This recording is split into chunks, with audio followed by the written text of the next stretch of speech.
ദീർഘമായ സംസാരത്തിലേക്കൊന്നും കടന്നു പോകുന്നില്ല. ഈ സമരകാലം പരിപാടിക്ക് നേതൃത്വം കൊടുത്ത്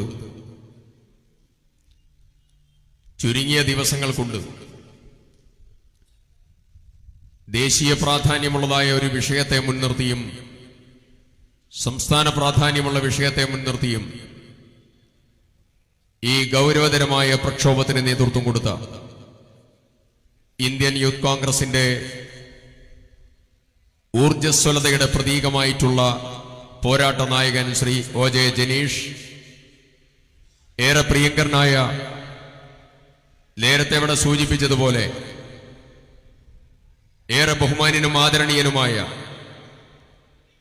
ഇന്ത്യൻ യൂത്ത് കോൺഗ്രസിന്റെ സമര പോരാട്ടങ്ങളിൽ ജ്വലിക്കുന്ന നക്ഷത്രമായി നമ്മുടെ മുമ്പിലൂടെ ഇന്നും പോരാട്ടം നയിച്ചു മുന്നോട്ട് പോകുന്ന യൂത്ത് കോൺഗ്രസിനെ തെരുവുകളിലേക്ക് സമരത്തിന്റെ സംഘടനയാക്കി മാറ്റുന്നതിൽ നിർണായക പങ്കാളിത്തം വഹിച്ച, കോവിഡ് മൂലം ആളുകൾ പ്രതിസന്ധിയിലായപ്പോ ഇന്ത്യൻ യൂത്ത് കോൺഗ്രസിന്റെ ആസ്ഥാനം മുഴുവൻ കോവിഡിന്റെ പരിരക്ഷാ കവചമായ ആസ്ഥാനമാക്കി പരിവർത്തനത്തിന് നേതൃത്വം കൊടുത്ത, ഈ രാജ്യത്തെ ദേശീയ മാധ്യമങ്ങൾ മുഴുവൻ the oxygen man of India എന്ന് പ്രഖ്യാപിച്ചതായ യുവത്വത്തിന്റെ പ്രിയപ്പെട്ട കർമ്മസാരഥിയായ ശ്രീ BV ശ്രീനിവാസ് അവർകൾ, ഏറെ ബഹുമാന്യനും ആദരണീയനുമായ ബിനു ചുള്ളിയിൽ ഉൾപ്പെടെ വൈസ് പ്രസിഡന്റുമാർ ഉൾപ്പെടെ അഖിലേന്ത്യാ യൂത്ത് കോൺഗ്രസിന്റെ നമ്മുടെ പ്രിയപ്പെട്ട സഹപ്രവർത്തകന്മാർ അഭിജിത്ത് ഉൾപ്പെടെയുള്ള,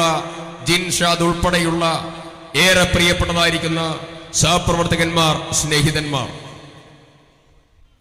ശ്രീ PM നിയാസും ആദം മുൻസിയും ഉൾപ്പെടെയുള്ള സഹപ്രവർത്തകർ, യൂത്ത് കോൺഗ്രസിന്റെ ഭാരവാഹികൾ, ജില്ലാ യൂത്ത് കോൺഗ്രസിന്റെ കർമ്മോത്സുകനായിട്ടുള്ള യുവജന നായകൻ, ഈ കഴിഞ്ഞ തദ്ദേശ സ്വയംഭരണ സ്ഥാപനങ്ങളിലേക്കുള്ള തെരഞ്ഞെടുപ്പിൽ ചോറോഡ് ഡിവിഷനിൽ നിന്നും വലിയ ഭൂരിപക്ഷത്തിന് ജയിച്ച് കടന്നു വന്നിട്ടുള്ള, കഴിഞ്ഞ 3 ടേമിൽ ദീർഘകാലമായി ജില്ലയിലെ യൂത്ത് കോൺഗ്രസിന്റെ സമരപരിപാടികൾക്കും പോരാട്ടങ്ങൾക്കും നേതൃത്വം കൊടുക്കുന്ന ശ്രീ R ഷഹീൻ ഉൾപ്പെടെയുള്ള പ്രിയപ്പെട്ട സഹപ്രവർത്തകന്മാരെ, സ്നേഹിതരെ, സുഹൃത്തുക്കളെ, ഞാനൊരു 5-8 മിനിറ്റ് കൊണ്ട് എന്റെ സംസാരം അവസാനിപ്പിക്കാം. കാതലായ വിഷയത്തെ സംബന്ധിച്ച് ശ്രീ BV ശ്രീനിവാസ് ഇവിടെ സംസാരിച്ചു, ശ്രീ ജനീഷും സംസാരിച്ചു, ഷഹീനും സംസാരിച്ചു. ഇനിയും നേതാക്കന്മാരുടെ പ്രസംഗങ്ങൾ ഇവിടെ നടക്കാനുണ്ട്. ഈ രാജ്യത്തിന്റെ പവിത്രമായ സ്വാതന്ത്ര്യ സമ്പാദന സമരത്തിന് നേതൃത്വം കൊടുത്ത, അഹിംസ എന്ന് പറയുന്ന സിദ്ധാന്തം ഈ രാജ്യത്തിന് സംഭാവന ചെയ്ത, സത്യാഗ്രഹം എന്ന് പറയുന്ന പദം ലോകത്തെ രാഷ്ട്രീയ സമാധാന ഭൂപടത്തിന് സംഭാവന ചെയ്ത, ദക്ഷിണാഫ്രിക്കയിൽ നിന്നും ആദ്യത്തെ സത്യാഗ്രഹ സമരത്തിന് നേതൃത്വം കൊടുത്ത് ഇന്ത്യ രാജ്യത്തേക്ക് കടന്നു വന്ന് ഈ രാജ്യം മുഴുവൻ ചുറ്റി സഞ്ചരിച്ച് ഇന്ത്യ രാജ്യത്ത് ഐതിഹാസികമായ സ്വാതന്ത്ര്യ സമ്പാദന സമരത്തിന് നേതൃത്വം കൊടുത്തു. ഈ രാജ്യത്തിന്റെ സ്വാതന്ത്ര്യ ദിനത്തിൽ നവഖാലിയിലെ പട്ടണത്തിൽ പോയി, ഗ്രാമത്തിൽ പോയി ഹിന്ദു മുസ്ലിം മൈത്രിക്ക് വേണ്ടിയുള്ള സത്യാഗ്രഹ സമരത്തിന് നേതൃത്വം കൊടുത്തു. 1948 ജനുവരി മാസം 30-ാം തീയതി വൈകുന്നേരം 4:50 ബിർള പ്രാർത്ഥനാ മന്ദിരത്തിലേക്ക് നടന്നു പോകുമ്പോ ആഭയുടെയും മനുവിന്റെയും കൂടെ നടന്ന് സഞ്ചരിക്കുന്ന സന്ദർഭത്തിൽ ഹേ റാം എന്ന് അവസാനമായി ഉച്ചരിച്ച്, തന്റെ ഭഗവാന്റെ നാമധേയം അവസാനമായി ഉച്ചരിച്ച് ഈ ലോകത്തോട് വിട പറയുമ്പോ ഗാന്ധിയുടെ ഇടനെഞ്ചിലേക്ക് വെടിയുതിർക്കാൻ നേതൃത്വം കൊടുത്തത് ഹിന്ദുത്വ ആശുരതയുടെ ശക്തിയായിട്ടുള്ള നാഥുറാം വിനായക് ഗോഡ്സെയായിരുന്നു. ആ ഗോഡ്സെ ഗാന്ധിയെ ഈ രാജ്യത്ത് നിന്ന് തകർക്കാൻ നേതൃത്വം കൊടുത്തു, ശാരീരികമായി ഇല്ലായ്മ ചെയ്യാൻ നേതൃത്വം കൊടുത്തു. പണ്ഡിറ്റ് ജവഹർലാൽ നെഹ്റു അന്ന് അർദ്ധരാത്രിയിൽ വിറങ്ങലിച്ച മനസ്സുമായി ഒരു പ്രസംഗം നടത്തി. ആ പ്രസംഗത്തിൽ പണ്ഡിറ്റ് ജവഹർലാൽ നെഹ്റു പറഞ്ഞു, നമ്മുടെ വിളക്ക് അണഞ്ഞിരിക്കുന്നു, രാജ്യത്തിന്റെ വിളക്ക് അണഞ്ഞിരിക്കുന്നു. അത് കഴിഞ്ഞതിന് ശേഷം നെഹ്റു തിരുത്തി. നെഹ്റു പറഞ്ഞു, വിളക്കണഞ്ഞിട്ടില്ല, അണയ്ക്കാൻ ശ്രമിച്ചവരോട് പറയുന്നു, ആ വിളക്ക് ഈ രാജ്യത്തെ നയിക്കും എന്ന് ശ്രീ പണ്ഡിറ്റ് ജവഹർലാൽ നെഹ്റു അവിടെ വെച്ചുകൊണ്ട് പ്രഖ്യാപിച്ചു. അത് കഴിഞ്ഞ് നമ്മൾ കണ്ടു, ഇന്ത്യ രാജ്യത്തിന്റെ പാർലമെന്റിൽ ഒരുപാട് നിയമനിർമ്മാണങ്ങൾ, ഒരുപാട് പ്രവർത്തനങ്ങൾ, രാജ്യത്തെ പുനർനിർമ്മിക്കാനുള്ള പോരാട്ടങ്ങൾ, ആ പുനർനിർമ്മിക്കാനുള്ള പോരാട്ടങ്ങളെല്ലാം നടന്നു കഴിഞ്ഞപ്പോ ഈ കഴിഞ്ഞ 2019 നമ്മളൊരു വാർത്ത കണ്ടു. ആ വാർത്ത ഗാന്ധിയുടെ ഒരു രൂപമുണ്ടാക്കി പൂന ശകുൻ പാണ്ഡെയുടെ നേതൃത്വത്തിൽ മഹാത്മാഗാന്ധിയുടെ ഇടനെഞ്ചിലേക്ക് രണ്ടാമതും നിറയൊഴിച്ച് ആ ഗാന്ധിയുടെ രണ്ടാമതുണ്ടാക്കിയ രൂപത്തിൽ നിന്നും രക്തം ഒഴുകുന്നതായ ഒരു കൃത്രിമ പടമുണ്ടാക്കിയിട്ടുള്ളതായ പ്രവർത്തനമായിരുന്നു. അതൊക്കെ പുറത്തായിരുന്നു. ഗോഡ്സെയുടെ ഗാന്ധിവധം ബിർള മന്ദിരത്തിലായിരുന്നു. പൂന ശകുൻ പാണ്ഡെയുടെ ഗാന്ധിവധം മറ്റൊരിടത്തായിരുന്നു.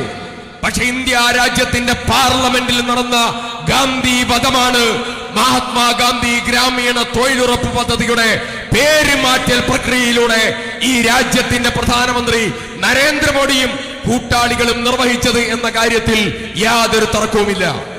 അവിടെയാണ് നമ്മൾ ശ്രദ്ധിക്കേണ്ടത്. രാജ്യത്തിന്റെ രാഷ്ട്രപിതാവിന്റെ നാമധേയം മാറ്റാൻ രാജ്യത്തിന്റെ പാർലമെന്റിൽ ഒരു നിയമനിർമ്മാണത്തിന് നേതൃത്വം കൊടുക്കുക, രാജ്യത്തിന്റെ രാഷ്ട്രപിതാവിന്റെ നാമധേയം മാറ്റുക. കോൺഗ്രസ് ഭരിച്ചപ്പോ ഇന്ത്യ രാജ്യത്തിന്റെ പാർലമെന്റിൽ ഒരുപാട് നിയമനിർമ്മാണങ്ങൾ നടന്നു.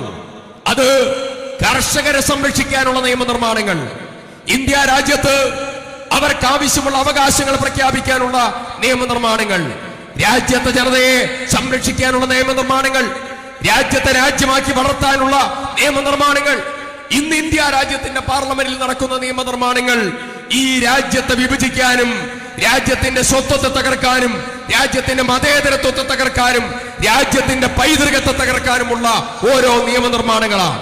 ആ നിയമനിർമ്മാണങ്ങളിലെ ഏറ്റവും പ്രധാനപ്പെട്ട നിയമനിർമ്മാണമാണ് രാജ്യത്തിനെതിരായിട്ടുള്ള, സാധാരണക്കാർക്കെതിരായിട്ടുള്ള യുദ്ധപ്രഖ്യാപന നിയമനിർമ്മാണമാണ് മഹാത്മാഗാന്ധി ഗ്രാമീണ തൊഴിലുറപ്പ് പദ്ധതിയെ ഗളച്ഛേദം വരുത്തിക്കൊണ്ടുള്ളതായ GB റാം നിയമ ഭേദഗതി എന്നുള്ളത്.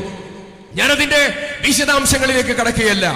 നരേന്ദ്രമോദി കടന്നു വന്നപ്പോ ഓരോ വർഷവും ഈ ഓരോ ബഡ്ജറ്റ് അലോക്കേഷൻ എല്ലാ വർഷവും 10,000 കോടി, 25,000 കോടി, 35,000 കോടി ഓരോ വർഷവും തൊഴിലുറപ്പ് പദ്ധതിക്കുള്ളതായിരിക്കുന്ന പണം വെട്ടിച്ചുരുക്കലായിരുന്നു. അവിടെ മാൻഡേറ്ററി ആയിരുന്നു സെൻട്രൽ ഗവൺമെന്റ് ഉത്തരവാദിത്തം. ഇന്ന് ആ ഉത്തരവാദിത്തം മാറി. ആ ഉത്തരവാദിത്തം മാറ്റി മാച്ചിങ് ഗ്രാൻഡായി പ്രഖ്യാപിച്ചു. സ്റ്റേറ്റും ഇടണം, കേന്ദ്രവും ഇടണം. നമ്മൾ ഒരു കാര്യം ഈ കേരളത്തിൽ പ്രഖ്യാപിക്കുന്നു, നരേന്ദ്രമോദി തന്നില്ല എങ്കിലും 2026 മെയ് മാസം വന്നാൽ പിണറായി വിജയൻ തന്നില്ലെങ്കിലും ഗ്രാമീണ തൊഴിലുറപ്പ് പദ്ധതിയെ അതേപോലെ സംരക്ഷിക്കാൻ കേരളത്തിൽ കോൺഗ്രസും UDF-ഉം ഉണ്ടാകുമെന്ന് ഉത്തരവാദിത്തത്തോടുകൂടി പ്രഖ്യാപിക്കാൻ ഈ സമയം വിനിയോഗിക്കുകയാണ്. ലോകം കണ്ട ഒരുപാട് പദ്ധതികളുണ്ട്.